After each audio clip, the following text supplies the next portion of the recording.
Inilah detik-detik saat rudal Iran menghantam fasilitas militer milik Amerika Serikat.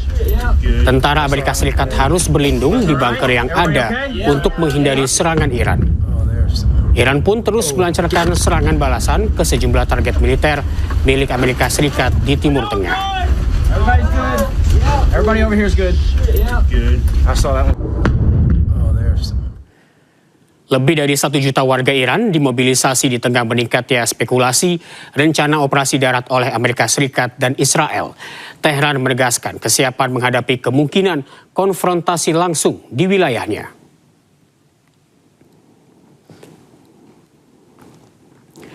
Dilansir dari media Iran, Tasnim News Agency, lebih dari 1 juta warga Iran telah disiapkan untuk menghadapi potensi serangan darat Amerika Serikat.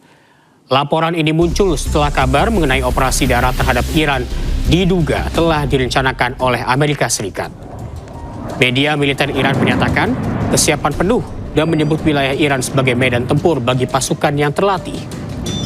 Selain itu, terjadi lonjakan pendaftaran dari kalangan pemuda ke basis Garda Revolusi Iran dan militer untuk ikut serta dalam potensi konflik darat. Pesawat tempur terlihat di atas Al-Habaniyah, Irak. Pesawat yang diduga milik Amerika Serikat itu juga mengeluarkan suara tembakan dan mengakibatkan kehancuran di daratan.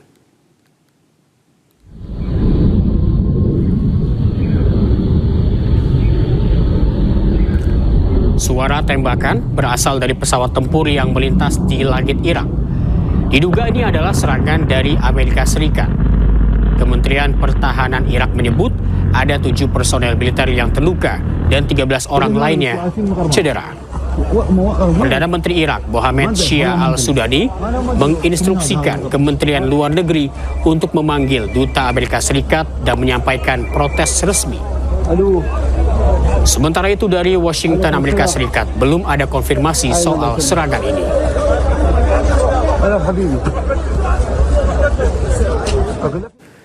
Kelompok Houthi di Yaman mulai melepaskan rudal ke arah Israel.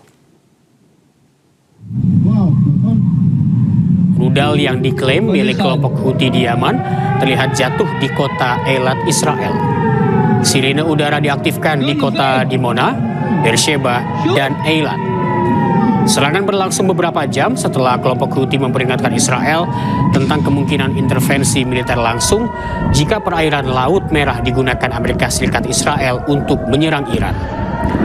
Dengan bergabungnya Houthi tentu menjadi ancaman baru untuk Amerika Serikat Israel di tengah perang yang memanas di Timur Tengah.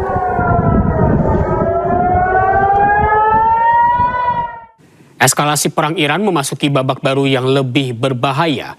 Houthi meluncurkan serangan rudal balistik pertama dengan mengarah ke daerah militer Israel yang berada di wilayah Palestina Selatan.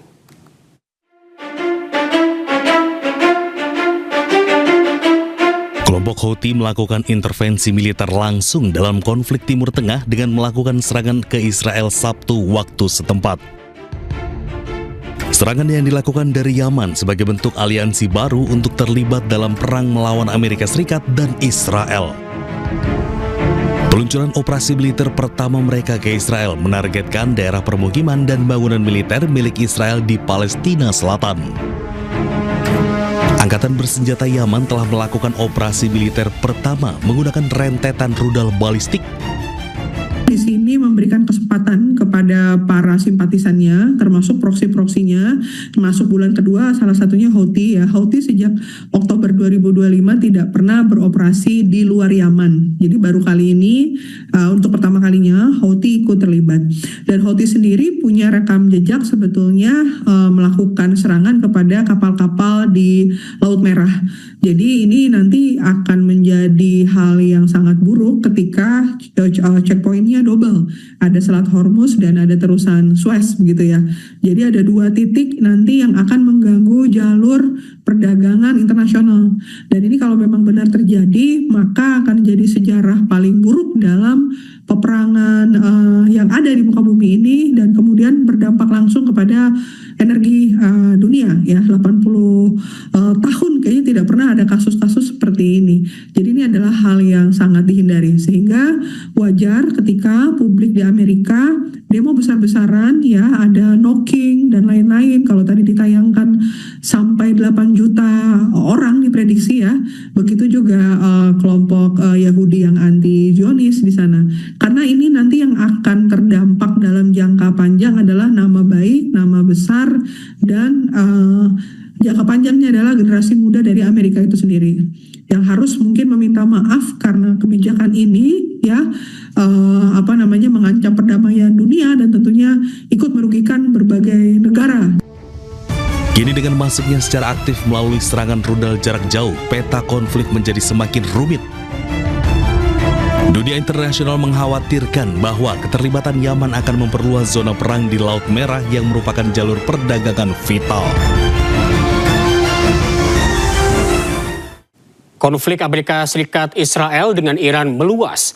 Milisi Houthi Yaman mengumumkan masuk dalam pusaran konflik, memicu eskalasi konflik. Setelah Iran menutup Selat Hormuz, kini giliran Houthi mengancam menutup Selat Bab el-Mandeb yang menghubungkan Laut Arab ke Eropa melalui terusan Suez.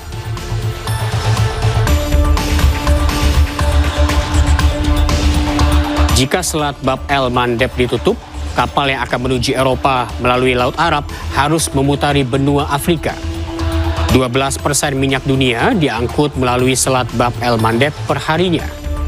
Jika ditutup, krisis energi diprediksi akan makin parah.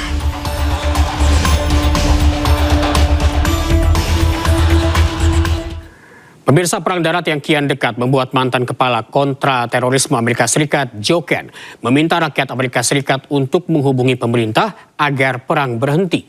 Ken menyebut penggerahan pasukan darat ke Iran hanya akan memperburuk keadaan. This week, President Trump will be under immense pressure to commit ground troops to the war in Iran.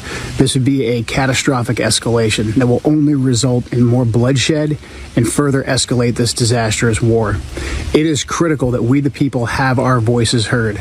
Contact the White House comment line, contact the congressional switchboard, ask for your representative, ask for your senators. Respectfully tell them that we do not support putting any boots on the ground in Iran. This is how we, the people, can have our voices heard.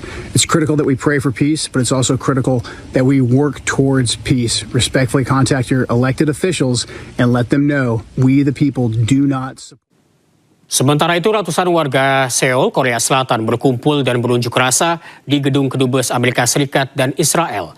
Mereka mendesak agar tak ada negara yang ganggu kedaulatan negara lain.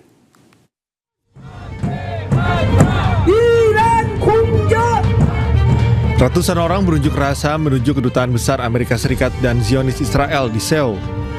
Massa memprotes perkembangan di Gaza dan meningkatnya ketegangan di Timur Tengah. Para pengunjuk rasa meneriakkan slogan-slogan Israel teroris dan meminta pemerintah Korea Selatan tidak mengerahkan pasukan tempur. Sejumlah pengunjuk rasa kemudian memberikan dukungannya kepada Iran. Mereka menegaskan Iran memiliki kedaulatan untuk menentukan masa depannya sendiri. 원래 팔레스타인의 그 전쟁이 지금 이란까지 중동 전체를 위험하게 빠뜨리고 있어서 이거는 더 이상 남의 문제가 아니라 모두의 문제다. 그리고 그 폐해로 인해서 지금 전쟁으로 인해서 모든 지구의 사람들이 다 어려움을 겪고 있는 상황인데 그런 상황에서 한국에서도 이 전쟁에 대해서 굉장히 반대하고. Ketegangan meningkat di Timur Tengah sejak Amerika Serikat dan Zionis Israel melancarkan operasi militer gabungan terhadap Iran pada 28 Februari di tengah pembicaraan diplomatik yang bertujuan untuk membatasi program nuklir dan rudal Iran. Warga Istanbul, Turki gelar demo besar-besaran usir pangkalan Amerika Serikat di Turki. Ratusan warga Turki turun ke jalan menuntut penutupan pangkalan udara milik pasukan Amerika Serikat. Demonstran berkumpul untuk usir para personel Amerika Serikat dari negaranya usai ketegangan memanas di Timur Tengah dan juga sebagai bentuk dukungan untuk rakyat Palestina. Paus Leo ke-14 kembali suarakan penolakan perang. Penolakan tersebut disampaikan kala memimpin ibadah misa Minggu Palma di Vatikan.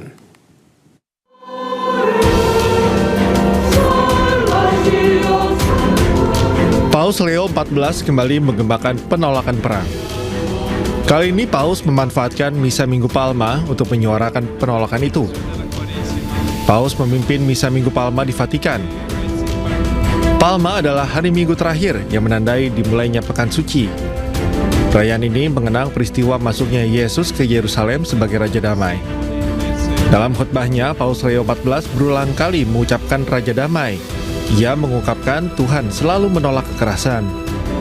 Ia juga menegaskan Yesus terus mewartakan damai meski kekerasan mengintai. Lui, che si offre come una carezza per l'umanità, mentre altri impugnano spade e bastoni. Lui che è la luce del mondo, mentre le tenebre stanno per ricoprire la terra. Lui che è venuto a portare la vita, mentre si compie il piano per condannarlo a morte. Come Re della pace, Gesù vuole riconciliare il mondo nell'abbraccio del Padre e abbattere ogni muro che si separa da Dio e dal prossimo, perché Egli è la nostra pace. Di Minggu Palma, aparat Zionis Israel melarang rombongan imam yang menuju gereja makam suci. Para imam adalah Patriarkat Latin Yerusalem Kardinal Pierbattista Pizzaballa. Subscribe, share, like and comment. Subscribe, share, like and comment. Subscribe, share, like and comment. Subscribe, share, like and comment. Subscribe, share, like and comment.